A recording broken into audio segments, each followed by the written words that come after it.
moral of the story is get your ass in the gym. That is the moral of the story.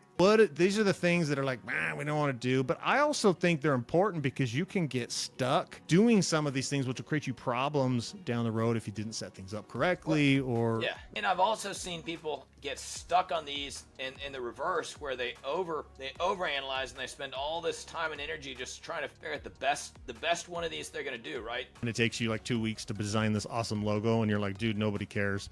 The Nike swoosh wasn't anything until Nike became Nike. Make your list of stuff and then work through it and be done, and and move on, basically, right? I mean, you can even change your whole corporate name and structure, but it's really not even that hard to do, and honestly, it's not even that painful to do. I mean, you could set up a new LLC like tomorrow in an hour. You totally change it all, have the LLC set up inside of an hour.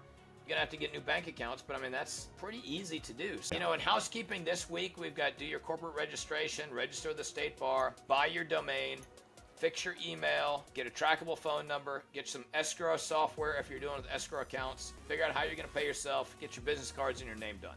And I think those are the key things that everybody thinks they need to get done, and some of them you do need to get done, but the other stuff is you need to make a decision and move on, right? Their firm and then their logo, and they don't have any clients, and they're worried about what everything's going to look like, and I'm like, I got the great original name, Shane Smith Law, right? But I do say go buy your domain name.